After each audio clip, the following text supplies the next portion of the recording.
예, 성도 여러분 밤새니 주무셨습니까? 복된 새날이 밝았습니다. 함께 찬양드리며 하나 비벼자로 나가겠습니다. 621장 예전 찬송은 없습니다. 찬양하라 내 영혼아 621장 찬양드리겠습니다.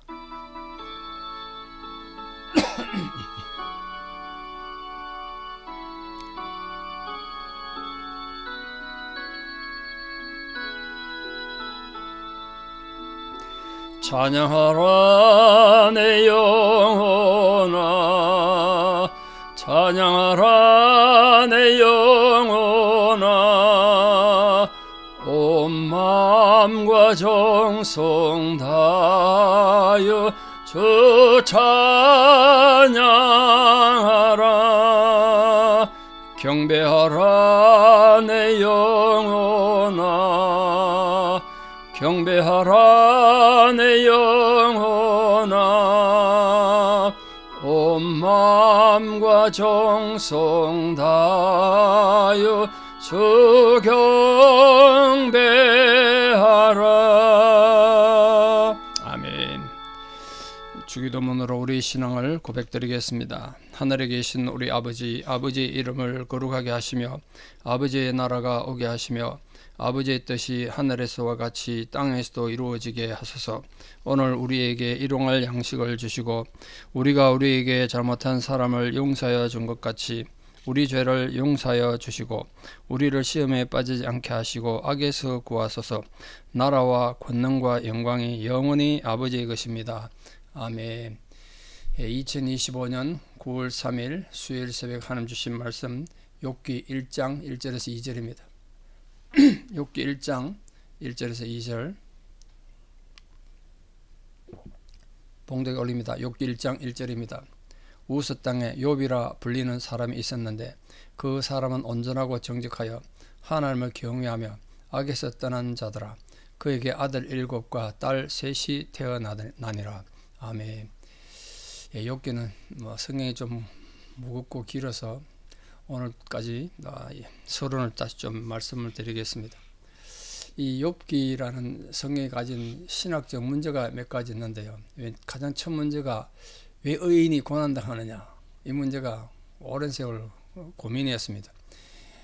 왜 의인이 고난당하냐, 하나님의 신앙생활을 잘하고 하나님 앞에서 인정받는 의인이 고난당하느냐는 물음은 아마 인간의 역사만큼은 오래된 게 아닌가 싶은데 그 질문에 대답하려고 쓰여진 것이다.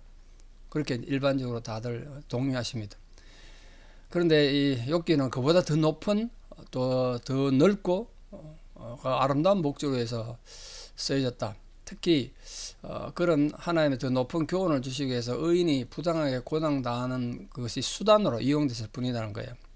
다시 말해서 이 욥기의 초점은 의인이 당하는 고난에 있는 게 아니고 인간의 인간됨을 깨닫게 하셔서 궁극적으로 구원자 되신 하나님을 바라보게 하는 데 있다는 겁니다. 왜 의인이 고난당하냐? 이거 알아갖고 의미가 없잖아요. 결국은 그걸 통해서 구원자 되신 하나님을 바라보게 하려는 신앙을 일으키는 데 목적이 있다. 또한 이 욥이 가졌던 그 신앙과 소망과 또 욥도 갈등을 많이 겪지 않습니까? 그 자체가 엄격한 의미에서는 비신앙적인 것이다. 이제 성경에 읽다 보면 지적되는데, 왜냐하면 욥이 하나님의 신앙이 되게 좋은 것 같은 사실은 욥이 믿은 건 하나님이 아니라 자기가 소유했던 자기 개념의 신의 개념을 믿고 있었기 때문에 그래. 어떻게 보면은 하나님과 동떨어진 개인이 만든 우상숭배라고 할 수도 있는 거죠. 그래서 하나님께서 욥을, 저도 성경에 예전에 읽을 때 욥이 착하고 의인인데 왜 하나님이 책망을 하실까 이해가 안 되는데 그런 부분에 문제가 있었던 거예요. 앞으로 찾아보겠습니다. 욥은 인과응보 법칙에 따라서 자기 의를 의심하지 않았습니다. 예, 착하게 살면 복받고 나쁘게 살면 벌받는데 자기는 착하게 살았다. 근데 그 자신의 의로운 생활과 그가 당하는 모순이 생길 때 자기 인과응보하면 자기는 잘 살아야 되잖아요. 이런 어려움이 있으면 안 돼. 근데 그게 문제가 생겨서 자기 죄도 없는데 문제가 생겼다. 어려움이 생겼어. 그게 엄청난 모순이 생겼지 않습니까? 그러니까 하나님의 의를 의심하게 되고 창조주를 판단하려는 그런 인간적인 태도를 취하게 된다고요. 여러 군데서 등장합니다. 하나님이 정의로우셔서 나와 대화를 해봤으면 좋겠다. 논쟁을 했으면 좋겠다. 이렇게까지 얘기한다고요. 그리고 욥의 세 친구들이 욥의 죄악이 인간의 한계성을 깨닫지 못하는 교만이 있다고 말하는 건 그건 틀렸다고 말할 수 없어요. 모든 인간에 해당되니까. 모든 죄악이 인간의 한계성을 깨닫게 하는데 그걸 깨닫지 못한 교만이 있다. 그러나 욥의 세 친구들의 문제점은 욥의 불행을 욥이나 그 자식들이 죄 때문이다. 또 욥의 윤리적 죄값이다. 이래 해석한 건 전혀 다른 겁니다. 모든 고난이 죄값이 아니거든요. 하나님은 전혀 다른 계획이 있기 때문이다.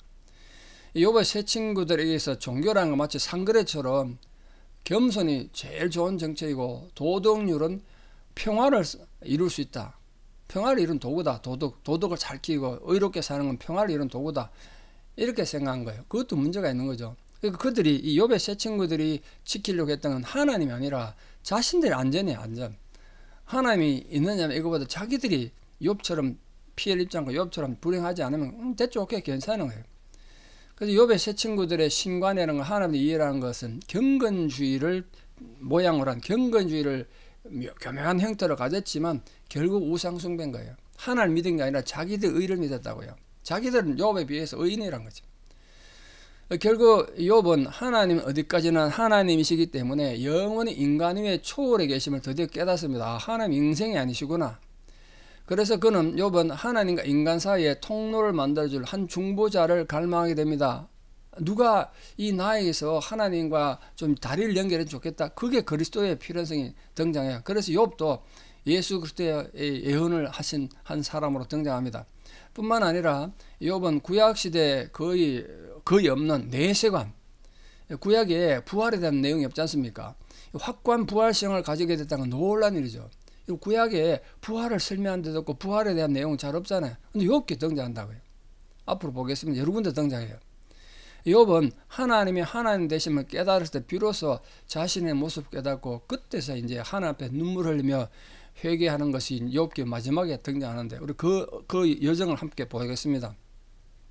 그리고 욥이 마지막으로 또 하나님 엄청나게 축복을 받지 않습니까? 물질의 배를 축복받고 또 잃었던 7명의 아들 3명의 딸을 받게 된 것은 욥이 의롭기 때문이 아니라 하나님의 무한한 무조건적인 은혜와 무한한 사랑이었다. 그걸 좀 기억하시면 좋겠습니다. 자, 이 욥기는 크게 세 부분으로 나눌 수가 있는데요. 서론 부분에 대한 것이 이제 의인 욥에 닥친 고난의 부분을 1장, 2장에 다루고 있습니다. 근데 욥과 세 친구의 변론이 사실은 대부분 아닙니까? 세 친구의 변론. 근데 결국은 마지막 세 번째 결론은 욥이 얻은 구원과 구원의 축복을 다룬 내용이 있습니다.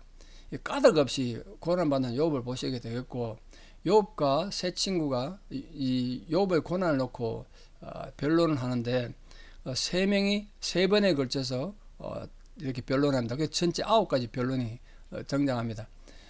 그 후에 이제 엘리후라는 전혀 다른 내용을 가진 세 친구들과 다른 내용을 가진 사람이 등장해서 그 나중에 본문에 가서 보시겠는데 엘리후는 예수님이다라고까지 주장하는 분이 있는데 어떻게 다른지 그걸 좀 보겠습니다.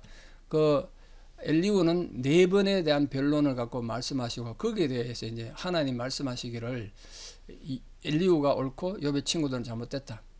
그렇게 하나님께서 넉 장에 걸쳐서 하나님 등장하거든요. 그때 하나님 말씀 앞에 욥이 침묵합니다. 자신의 문제를 깨닫고. 그래서 하나님께서 욥을 용서하시고 욥을 크게 세우시고 하나님께서 욥의 친구들을 욥이 용서하면 나도 용서하겠다. 결국은 욥을 통해서 그 친구들까지 용서를 하죠. 그래서 하나님께서는 인내를 통과하고 회개한 욥에게 갑절의 은혜를 베푸시는 것으로 성경이 끝나고 있습니다. 그래서 욥기에서 가장 중요한 성경을 하나 찾아라. 욥기의 주제가 되는 성경은 좀 아시면 좋겠는데 욥기 42장 5절에서 6절 내가 주께 대하여 귀로 듣기만 하였사더니 이제는 눈으로 주를 배웁나이다. 그러므로 내가 스스로 한탄하고 티끌과 죄 가운데 회개하나이다. 내가 정말 하나님 눈으로 직접 체험했고 내가 죄 가운데 회개합니다. 하나님을 만나면 누구나 이렇게 회개가 된다는 것, 이게 중요하죠. 자, 결론적으로 이 욥기가 가진 문학 양식이 아주 독특한데 이미 어제 말씀드린 것처럼 욥기, 시편, 잠언, 전도서 이게 전부 다 이 시가서라 그랬습니다. 그래서 욥기는 잠언이나 전도서와 같은 이 솔로몬의 지혜서 같은 지혜의 문학에 속합니다. 욥기도. 그래서 이 욥기는 다른 지혜의 문학과 마찬가지로 내용 전개가 대화체로 이끌어져 있습니다. 대화체. 그래서 욥기도 보면 전부 대화잖아요. 계속 대화하는 겁니다. 근데 그 주제도 우리 현실적인 문제를 벗어나지 않아요. 근데 욥기는 그렇게 현실적인 문제를 대화로 나누면서 중요한 특징을 몇 가지 갖고 있는데 그 첫 번째 특징이 삼일치 법칙입니다. 삼일치 법칙. 여기 삼일치 법칙이라는 것은 희곡에서 굉장히 중요하게 등장하는 법칙이거든요. 희곡이나 뭐 이반 데니소비치 하루라는 유명한 소설 있지 않습니까? 노벨 문학상까지 받았던 그 이반 데니소비치의 수용소에 하루를 쓴 거예요, 진짜. 근데 하루인데 엄청난 양이 많고 그게 노벨상 받은 거죠. 그 삼일치 법칙이라는 거 희곡을 쓸 때 일관된 어떤 하나의 주제, 하나의 행동에 대해서 하루라는 한정된 시간 속에서 하나의 장소, 한 건물의 하나의 장소를 배경으로 되는 것이 고전적인 이 희곡의 법칙이었습니다. 이걸 삼일치 법칙이라고 합니다. 물론 이 중에 이 욥기에서는 시간의 통일이라는 점은 완전히 지켜지지 않습니다. 시간이 조금 걸리긴 합니다만, 근데 중요한 건 가장 중요한 내용인 욥과 그 세 친구들과의 대화, 논쟁하는 거, 그리고 엘리후가 등장하는 거, 그 욥과 하나님과의 대화가 불과 몇 시간 안에 다 끝나요. 사시가 보면 앞에 욥이 사고 나는 건 시간이 많이 걸리고 뒤에 축복받는 것도 시간이 걸리지만 중간에 내용은 친구들 논쟁하는 건 하루에 다 끝난 내용이에요. 몇 시간 내에 다 끝났다. 그 시간의 통일의 법칙을 잘 지키고 있습니다. 또한 장소의 통일도 했는데 이 장소는 딴 데가 아니라 욥이 살고 있는 고통당하는 집이 무대입니다. 절망적인 거 집이 무대예요. 그 행동의 통일이라는 측면에서 세 번째 통일이 되는데 의인이 당하는 고난에 일관되게 초점이 맞춰져 있습니다. 의인은 고난 안 당한다. 이게 친구들 주장이고 욥은 나는 죄가 없이 고난 당했다. 하나님은 누가 의인이냐 내 앞에 감히 네 어떻게 감히 내 앞에 의인이라 그러고 하나님 틀리다 말할 수 있나. 나와 대화 한번 해보자. 나랑 토론 한번 해보자. 막 그렇게 하시는 의인이 당하는 고난이 항상 등장하는 주제였기 때문에 이 삼일치 법칙에 정확히 들어맞을 수 있다 라고 말할 수 있습니다. 문학적 특징으로 좀 알았으면 좋겠고요. 두 번째 특징이 하나님께서 지극히 평범한 한 신앙인, 일상적인 삶을 사는 한 사람과의 대화를 나눌 수 있다는 사실이 굉장히 중요해요. 여러분, 욥은 선지자가 아니에요. 욥은 전도자가 아닙니다. 욥은 동방에서 가장 큰 자였고 순전하고 정직해서 하나님을 경외해서 악에서 떠난 자는 맞지만 욥이 한 일이 선교사가 아니잖아요. 무슨 하나님 일을 했던 사람이 아니에요. 하나님 사역을 했던 뭐 그런 예언자나 선지자나 제사장이 아니라 그냥 자기 삶을 평범히 살았던 평범한 한 일상의 범인에 지나지 않습니다. 일상적인 삶이에요. 일반인이라면 일반인. 욥을 자꾸 이상하게 생각하는데 욥은 우리와 같은 일반인입니다. 그런데도 하나님께서 폭풍 중에 나타나셔서 그 일반인인 욥과 개인적인 이야기를 나누신 거 아닙니까? 그리고 욥의 무지를 깨우치신 건 굉장히 중요한 특징이죠. 이게 욥기가 가진 두 번째 특징입니다. 그러니까 오늘 우리에게 은혜 주는 것, 이 욥기를 통해서 평범한 삶을 살아온 우리를 하나님 지금도 이렇게 만나주시고 우리를 가르쳐주시고 인도해 주신다. 굉장히 중요하죠. 마지막 세 번째 욥기가 가진 특징이 이 욥기의 주제와 굉장히 밀접한 관계가 있는데요. 이 욥기는 하나님을 경외하며 악에서 떠난 자인 욥에게 갑작스럽고 애매하게 닥치는 고난으로부터 이 사건이 시작되지 않습니까? 안 그렇습니까? 욥이 무슨 악을 향한 게 아니죠. 이 같은 고난에 대해서 여러 사람들이 제각기 다른 해석과 또 하나님께로부터 오는 깨우침이 주어진 과정이 그대로 묘사되어 있습니다. 자, 이런 과정을 통해서 욥기는 전통적인 유대인들의 사고방식과는 달리 의인도 애매한 고난을 받을 수 있고 또 그러한 고난의 해결책은 모든 것을 하나님께 맡기고 인내하는 것뿐이다. 내가 의인인데 왜 이런 고난 당하냐 항의할 수도 없고 하나님이 계시다면 내게 왜 이런 어려움이 있느냐 그렇게 항의한 건 인간의 교만이다. 어리석음이다. 결국은 의인도 고난 당할 수 있고 그 고난 중에도 인내함으로 하나님의 은혜로 살아가야 되는 것이 성도의 중요한 삶의 선택이다. 이것이 욥기가 가진 세 가지 특징입니다. 이 욥기가 가진 문학적 특징을 잘 기억하셔서 우리 내일부터 시작되는 욥기를 이제 하나하나 보면서 그 가운데서 하나님의 놀라운 은혜가 우리 모든 성도인들 이번 기회에 있기를 욥이 받았던 축복이 여러분과 함께 하기를 진심으로 축원합니다. 기도드리겠습니다. 아버지 하나님, 이렇게 욥기 서론이 끝났습니다. 욥기가 가진 너무나 중요한 이 이유는 욥이 우리와 같은 평범한 사람이었기 때문입니다. 욥이 평범한 일상의 삶을 사는 사람이었지만 하나님은 그를 만나주시고 그가 마치 위대한 선지자나 되는 것처럼 그가 마치 위대한 왕이나 되는 것처럼 그를 만나주시고 그의 모든 삶에 관심을 갖고 그와 대화해 주셨습니다. 오늘 똑같은 하나님의 은혜와 사랑이 우리에게도 부어져서 우리가 남들에게 내세울 것도 없고 자랑할 것도 없고 이루는 업적도 없지만, 그러나 하나님께는 우리가 전 세계로 호령하는 대왕이나 위대한 업적을 남긴 선지자나 똑같은 존재로 하나님 우리를 만나주시고 대화해 주시고 함께 토론해 주신다는 사실이 우리에게도 위로가 되게 하여 주시옵소서. 오늘도 위축되고 또는 질병에서 고통당하고 삶의 환난에서 위기를 겪는 모든 성도님들에게, 현대적인 욥들에게 하나님 찾아와 주셔서 동일한 위로와 사랑으로 격려하여 주시는 은혜가 우리 모든 성도님들에게 함께하여 주시옵소서.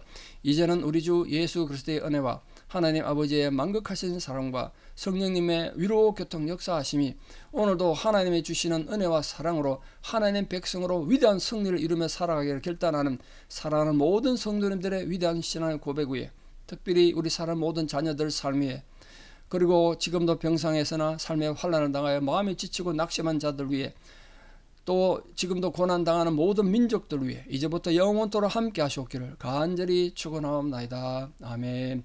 예, 욥기 같은 책을 묵상도 많이 해주시고 내일부터 시작된 욥기의 많은 기도와 참여를 부탁드리고 거기에 많은 하나님의 은혜가 있기를 축복합니다. 감사합니다.